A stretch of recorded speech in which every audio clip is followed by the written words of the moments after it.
Non student, class 11 physics में हम समतल गति पढ़ रहे थे। आज हम पढ़ेंगे रेखीय वेग और कोणीय वेग में संबंध। तो माना बिंदु है ओ है, ठीक है। ओ से आपका r त्रिज्या पर वस्तु वृत्तीय गति में एक समान वेग से क्या कर रहा है, गति कर रहा है, ठीक है। माना ये कोई आदमी खड़ा है, यहाँ पर r दूरी पर कोई पत्थर लगा है, ठीक है। पत्थर को हम गोल गोल घुमा रहे हैं तो ये वृत्तीय गति कर रहा है, तो एक समान चाल से वह गति कर रहा है, एक समान वेग से वह गति कर रहा है, एक समान वृत्तीय गति कर रहा है। यहां से इतना दूरी पर यदि वह तय की गई दूरी क्या है, डेल एस है, और कोणीय दूरी क्या है, कोणीय विस्थापन कितना हुआ आपका, डेल थीटा। ओके, यहां से यहां तक विस्थापन कितना हुआ, डेल एस, और कोणीय विस्थापन हुआ आपका थीटा, ठीक है, डेल थीटा। नाम दे देते हैं ओ पी और ये आपका है क्यू। माना कोई कण या कोई वस्तु डेल टी समय में डेल एस रेखीय दूरी है या रेखीय विस्थापन है,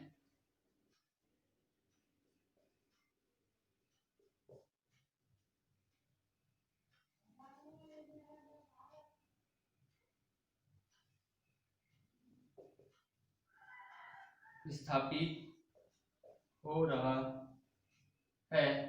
आपका क्या है, यहाँ पर कोणीय विस्थापन है। ओके, तो हम क्या लिख सकते हैं,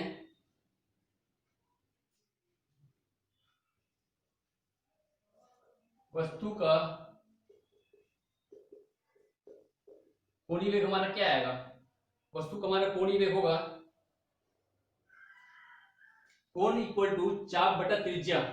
क्या होता है, डेल थीटा इक्वल टू चाप आपका है डेल एस, त्रिज्या आपका है आर, ठीक है। कोण इक्वल टू क्या होता है, चाप बटा त्रिज्या होता है। अब यहां पर देखिएगा, हम दोनों पक्षों में डेल टी का भाग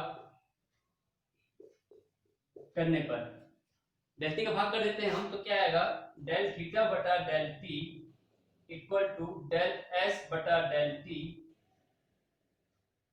इंटू 1/r, ठीक है। यदि डेल टी को हम जीरो के इक्वल लेते हैं, जीरो के करीब लेते हैं, तो हमारा क्या आएगा,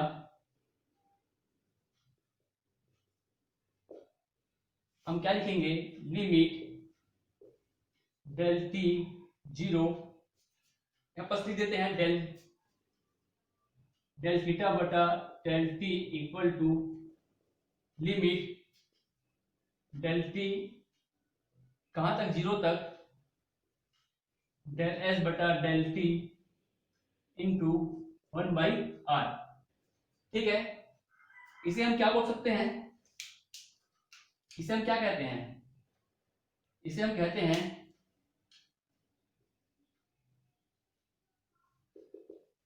limit del T equal to zero del theta बटा डेल टी इक्वल टू क्या लिखते हैं, डी थीटा बटा डी टी। ओके, ये हमारा क्या है, v के इक्वल होगा, सॉरी कोणीय विस्थापन है, ये हमारा क्या है, ओमेगा होगा। ओमेगा हमारा क्या है, कोणीय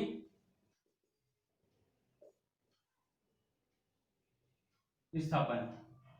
उसी प्रकार इसे हम क्या लिख सकते हैं, लिमिट डेल टी हमारा किसके इक्वल होगा, 0 डेल एच बटा del T equal to D H बटा D T equal to V. ये हमारा क्या हुआ,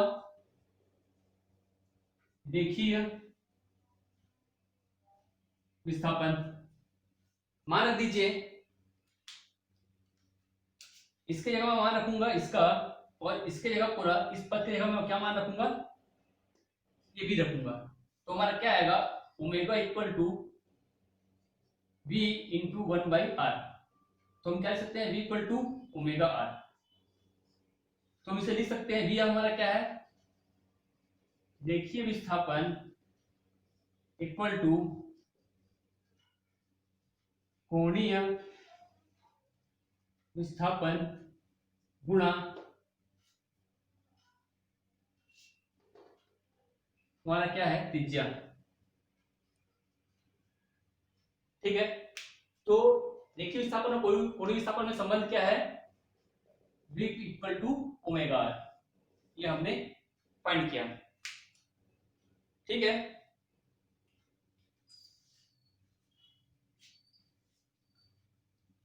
इसे हमें ध्यान रखना है।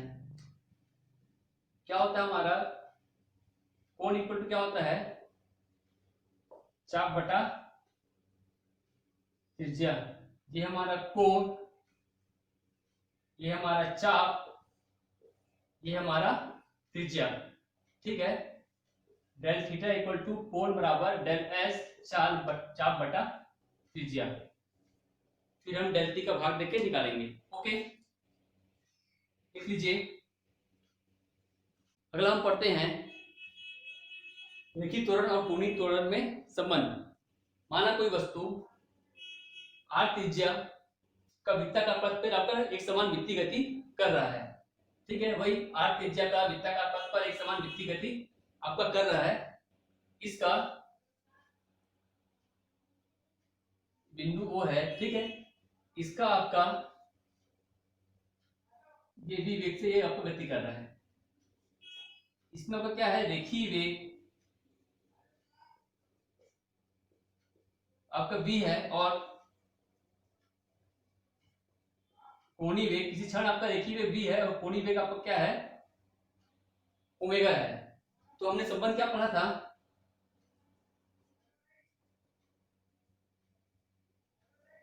हम जानते हैं v इक्वल टू क्या होता है, ओमेगा होता है। समीकरण 1। तो समीकरण 1 का t के सापेक्ष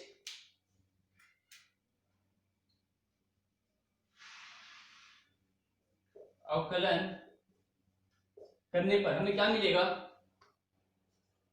dv बटा dt equal to D omega बटा dt into r। Okay, dv बटा dt को हम क्या लिखेंगे, वेग में परिवर्तन बटा समय। तो ये हमारा होगा, ये अपना रेखीय वेग है तो हमारा आएगा रेखीय त्वरण। ये हमारे होगा इक्वल a के इक्वल। ये हमारा क्या है, रेखीय त्वरण। उसी प्रकार डी ओमेगा बटा डी टी, ये होगा हमारा अल्फा।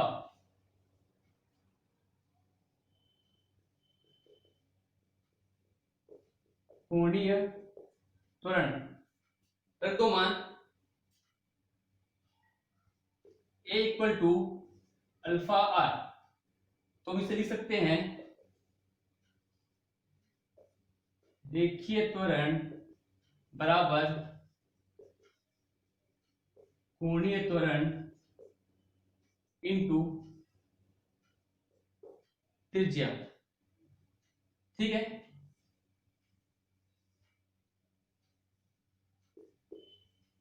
आर हमारा क्या है, एक नियतांक है। तो हमने क्या फाइंड किया, रिलेशन, दो रिलेशन हमने फाइंड किया। हमने पहला फाइंड किया v equal to omega R और a equal to alpha are.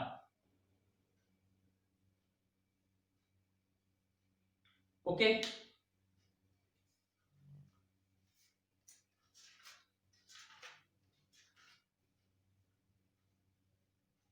कुछ क्वेश्चन है जिसको हम डिस्कस कर लेते हैं।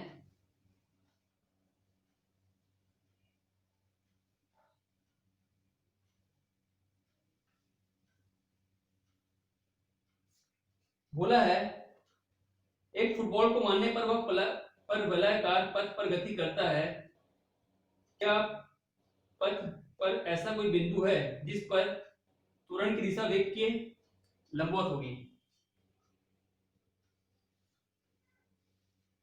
बोला है प्रश्न में एक फुटबॉल को है जब हम किक मारते हैं तो वह परवलयाकार पथ पर गति करता है, ऐसा गति करके यह नीचे जमीन पर आएगा। तो ऐसी कोई स्थिति प्राप्त होगा जब हमें त्वरण की दिशा वेग के लंबवत होगी। त्वरण किसके लंबवत होगा बोल रहा है, ये आपका लंबवत है, वेग का लंबवत होगा बोल रहा है। ये आपका तथ्यात्मक प्रश्न है, ठीक है, किसके लंबवत होगा, वेग के लंबवत। तो जब हम किसी वस्तु को किक मारते हैं, फुटबॉल को मैंने किक मारा तो हमारा क्या होता है, त्वरण हमेशा ऊर्ध्वाधर नीचे की तरफ गति करता है। त्वरण हमेशा कहां कार्य करता है, गुरुत्व त्वरण लगता है हमको, ठीक है, जो कि नीचे की तरफ हमारा कार्य करता है। ओके, मतलब ये हमारा हमने पढ़ा था, ये हमारा एक्स एक्सिस है, ये हमारा वाई एक्सिस है। तो ये हमारा वाई आपका ए यहां पर हमारा कार्य करेगा। देखिए त्वरण नीचे की तरफ कार्य करता है और हमारा जो वेग है, इस बिंदु पर हमारा वेग क्या है, इस दिशा में है, और हमारा त्वरण क्या है, हमारा नीचे की तरफ है। तो ये लंबवत है क्या, ये लंबवत तो है नहीं, हमें यही बोला है ना, त्वरण लंबवत होना चाहिए वेग के। यहाँ पर लंबवत है क्या, नहीं है, ये हमारा इस दिशा पर कर रहा है, ये हमारा इस दिशा पर चल रहा है, वाई ए, ये हमारा बी है। तो जब परवलय का पाथ पर जब गति करता है तो ये हमारा वेग का दिशा हर बिंदु पर अलग अलग होता है, ठीक है। यहाँ पर हमारा वृत्ताकार पाथ पर गति कर रहा है तो यहाँ पर वेग की दिशा क्या होगा, इस बिंदु से स्पर्श करके खींचेंगे, ऐसा आएगा। यहाँ पर वेग की दिशा ये ऐसा होगा, यहाँ पर वेग की दिशा हमारा ऐसा, यहाँ पर वेग की दिशा ऐसा। वेग का मान समान है लेकिन दिशाएं क्या हो रही है, प्रत्येक बिंदु पर आपका बदलते रहता है। तो आपका इस वाले जो टॉप वाले बिंदु पर हमारा वेग क्या होगा, ये वेग बी दिशा पर होगा और तुरंत तो हमेशा आपका नीचे की तरफ लगता ही है, वाई ए। तो ये आपका लंबवत हुआ।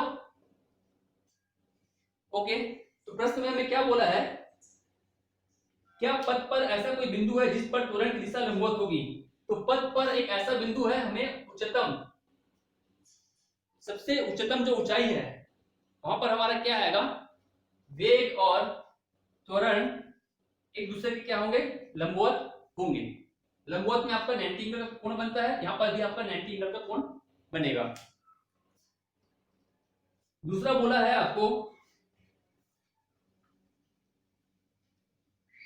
फर्स्ट मैंने लिख नहीं रहा हूं, दूसरा आपको बोला है जब सुदूर लक्ष्य से गोली, बंदूक की गोली दागी जाती है तो बंदूक की नली को लक्ष्य के ठीक सीध में नहीं रखते।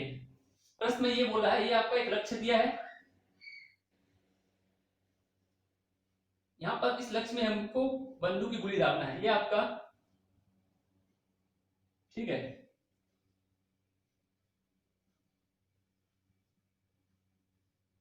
ये आपका बंदूक दिया है, यहां से जब हमें लक्ष्य दागना है तो हम इस सीध पर न रख के हम क्या करेंगे, थोड़ा सा इसे ऊपर रखेंगे, बंदूक को क्या रखेंगे, थोड़ा सा ऐसा ऊपर रखेंगे। क्यों रखेंगे, क्योंकि यदि मैं, ये लक्ष्य है हमारा और मैं बंदूक को सीधा रखता हूं तो हमारा क्या आएगा, जैसे ही हम यहां से बंदूक चलाएंगे, हमें इस लक्ष्य पर हमें निशाना लगाना है, तो ये ऐसा आते आते यह आपका गुरुत्वाकर्षण के कारण ये गोली थोड़ा सा नीचे आएगा और जिसके कारण ये लक्ष्य पर न लगकर थोड़ा सा नीचे लगेगा। तो हम क्या करते हैं, लक्ष्य पर साधने के लिए हम इसे थोड़ा सा ऊपर रखते हैं, निशाना को थोड़ा सा ऊपर लेकर चलते हैं। यहां हमने निशाना रखा तो ऊपर लेकर चलेंगे तो हमारा क्या आएगा, जैसी बंदूक यहाँ गोली ऐसा जाएगा और यहाँ परवलय पथ पर गति करते हुए हमारा लक्ष्य को हमें प्राप्त करेगा। तो कहने का मतलब यह है कि मुझे इस बिंदु पर यदि निशाना लगाना है तो मैं बंदूक को इसके सिर पर न रखकर क्या रखूंगा, थोड़ा सा निशाना मैं थोड़ा सा ऊपर लेके चलूंगा, ताकि वह गुरुत्वाकर्षण जब त्वरण जब लगे उस पर तो वह बंदूक की गोली सीधा ना गति करके हमारा क्या गति करता है, परवलय कर पाथ पर हमारा क्या करता है, गति करता है। इसी प्रकार हमारा तोप भी इसी प्रकार कार्य करता है। ठीक है, तोप को जब हम दागते हैं तो वह भी हमारा सीधा ना जाकर तिर्यक प्रक्षेप होता है। ठीक है, एक समान वृत्ति गति त्वरित गति होती है, क्यों? त्वरित गति मतलब एक समान वृत्ति गति है, गति अगर एक समान है मतलब वेग क्या है आपका, समान है, लेकिन वेग का जो दिशा है आपका क्या है, समान नहीं है। पथ के प्रत्येक बिंदु पर वेग की दिशा क्या हो रही है, बदल रही है, अभी जो मैंने बताया। ठीक है, इसका लिए कौन सी गति है, एक समान त्वरित गति है। ओके,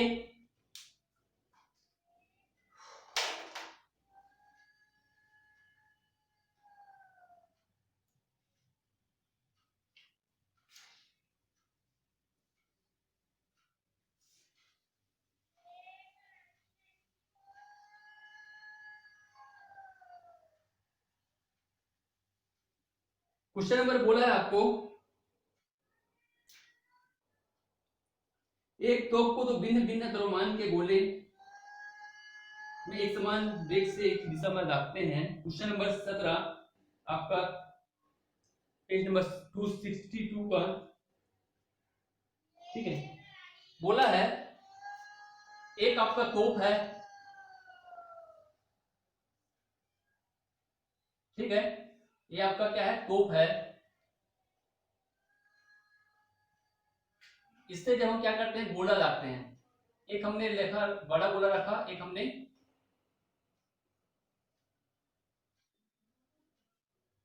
ठीक है, तो इस तोप से हम एक बड़ा आकार का गोला, एक छोटा द्रव्यमान का गोला, ये m1 द्रव्यमान, ये हमारा m2 द्रव्यमान, अलग अलग द्रव्यमान का दो गोला हम यहाँ पर इसमें रखकर हम दागते हैं, मतलब चलाते हैं। तो पहला प्रश्न बोला है एक तोप से अलग अलग द्रव्यमान का गोला, हम इसका द्रव्यमान अगर 10 किलो है तो इसका द्रव्यमान आपका 8 किलो होगा, एग्जाम्पल के तौर पर। तो जब हम ऐसा दागते हैं तो पहला प्रश्न बोला है कौन सा गोला पृथ्वी पर पहले पहुंचेगा, कौन सा गोला पृथ्वी पर पहले पहुंचेगा। यदि मैंने इसे दागा, ये हमारा जमीन है, तो ये जमीन ऐसा गोला पृथ्वी पर कौन सा पहले पहुंचेगा, तो हमारा एक फॉर्मूला है हमारा T इक्वल टू क्या होता है हमारा, हमने जो पढ़ा था 2u sin थीटा बटा g। ठीक है, हमारा जो समय है पहले पूछेगा, मतलब समय किसमें जल्दी लगेगा, जो पहले इसमें समय कम लगेगा वह जल्दी पहुंचेगा, इसमें समय आपका क्या आएगा, ज्यादा लगेगा, आपका क्या पूछेगा, देर से पूछेगा। तो हमारा आवर्त काल का जो फॉर्मूला है 2u sin theta upon g है, इस पर हमारा द्रव्यमान कहीं पास है क्या, नहीं है, तो हमारा आवर्त काल जो है द्रव्यमान पर निर्भर नहीं करता है। अतः थोक के दोनों गोले हैं, आवर्त काल द्रव्यमान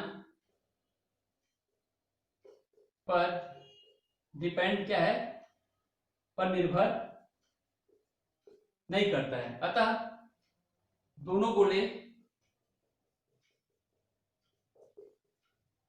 समान समय पर पहुंचेगा। ओके, दूसरा है कौन सा गोला अधिक ऊंचाई प्राप्त करेगा। पहले का आंसर है दोनों गोला क्या पहुंचेगा, समान समय पर पहुंचेगा।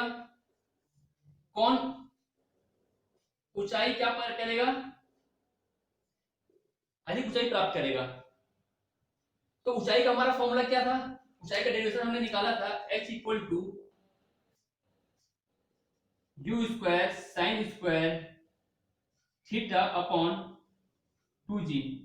तो ऊंचाई भी हमारा द्रव्यमान पर डिपेंड नहीं करता है, अतः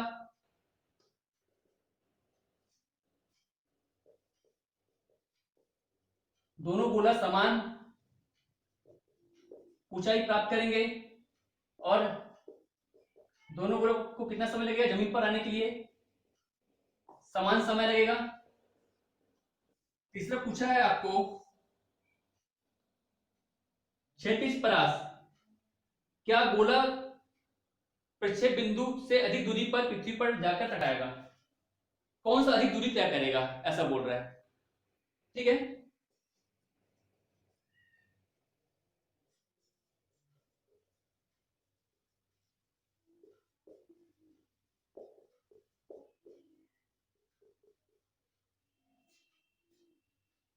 ठीक है,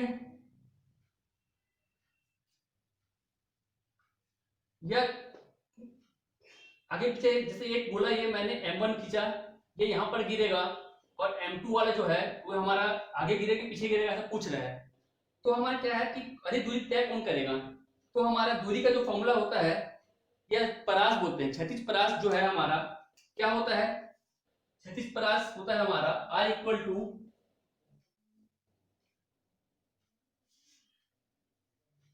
you square sine 2 theta upon G. Okay, ये हमारा परास जो है वो भी हमारा द्रव्यमान पर डिपेंड नहीं कर रहा है, अतः यह दोनों